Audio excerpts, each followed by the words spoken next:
गाजियाबाद लोकसभा से राष्ट्रीय जनकर्मठ पार्टी के प्रत्याशी अंशुल गुप्ता ने अपने चुनावी अभियान को और तेज कर दिया है।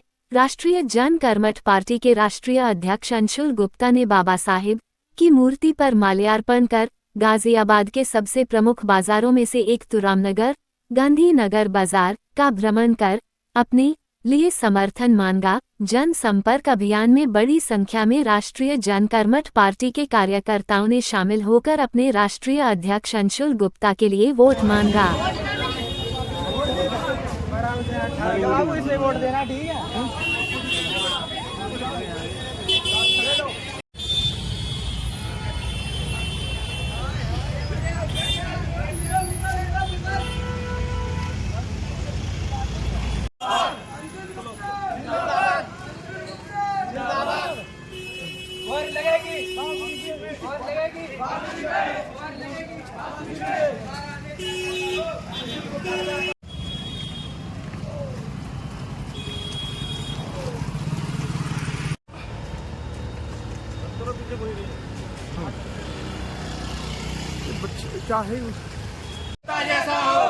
देखिए, हम कर्मठ पार्टी से बिलोंग रखते हैं और चाहते हैं कि हम सबको जोड़ना।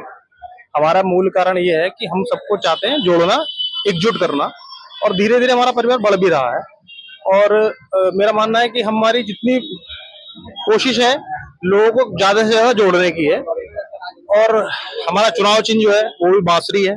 तो मैं मानता हूं कि जितनी हम कोशिश कर सकें जोड़ने की, उतना ज्यादा अच्छा हो। होती है, सरगर्मी से शुरुआत होती है।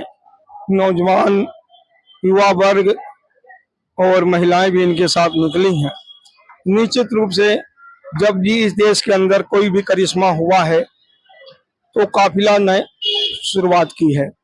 ये इतने ज्यादा लोग और ऐसे बिगड़े हुए मौसम में इकट्ठे हुए हैं, इसका मतलब है कि लोग परिवर्तन चाहते हैं। लोग इन पार्टियों से उब गए हैं और उबने के बाद लोग चाहते हैं कोई नई रास्ता मिले, कोई नई दिशा मिले, कोई नई दिशांतर मिले जिस पर लोग चलें। लेकिन ऐसा संभव जब नहीं हो पा रहा है, तभी अंशुल जी जैसे लोगों को नया कदम बढ़ाना पड़ता है। ये कदम अगर नहीं बढ़ाया जाएगा तो लोगों के मन में विचारधारा उत्पन्न नहीं होगी, लोगों के मन में एक नई स्थिति पैदा नहीं होगी, समाज के विकारों का अंत नहीं होगा।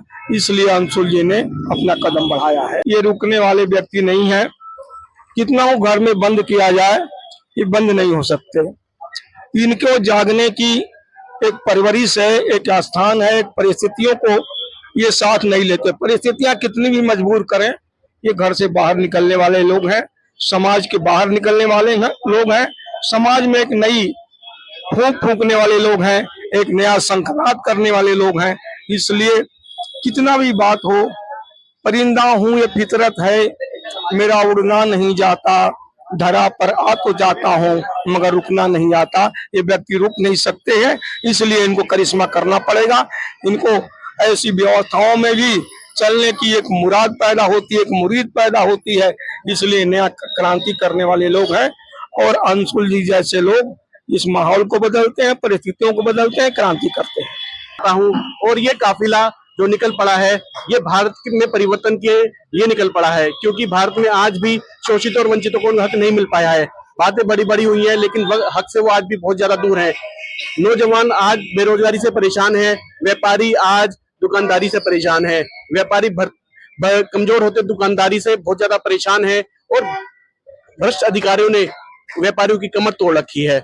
मैं उनका दर्द उन कानों तक पहुंचाना चाहता हूं जो कान उनके दर्द को सुनने के लिए तैयार नहीं है। यही हमारा संकल्प है। इसी संकल्प के ध्येय पूर्ति के लिए हम ये काफिला लेकर आगे बढ़ चुके हैं, और ये काफिला नहीं रुकने वाला। अच्छा अंशुल जी, इस समय जो है जैसा माहौल चल रहा है पूरे हिंदुस्तान में, यहाँ बड़े से बड़े नेता इस समय चुनाव से भाग रहे हैं, और आप जो है राष्ट्रीय अध्यक्ष होने के बाद सीधा आप मैदान में आ गए, वो भी गाजियाबाद जैसे जो बीजेपी का एक गढ़ है, एक बहुत भारी मजबूत किला है। तो इस बारे में आप क्या कहना चाहते हैं? जी, मैं तो यही कहता हूं कि जो युद्ध के बिना डर जाता है, संभवतः वो जीने से पहले मर जाता है। तो युद्ध से भला क्या घबराना। युद्ध तो या तो हार होगी या तो जीत होगी, और हार तो शब्दकोश में मेरे है ही नहीं। मेरे लिए तो या तो जीत होगी, या तो जीतेंगे या फिर सीखेंगे। इसलिए इस चुनाव को हम एक चुनाव ऐसा ले रहे हैं जो हमें सिखाएगा, अगर जिताएगा भी नहीं तो ही। मैं बहुत ज्यादा जनता से ये अनुरोध करता हूँ कि इस बार बांसुरी को अवश्य वोट दिलाएं। ये अंशुल गुप्ता जी हैं जिन्होंने एक संकल्प दोहरा दिया, या तो जीतेंगे या सीखेंगे। अब जनता इनको कितना कामयाब करती है या ना, आने वाला वक्त बताएगा। लेकिन ये जो इन्होंने विकास का संकल्प दिया है, ये इस पे अडिग है, संकल्पित है। धन्यवाद।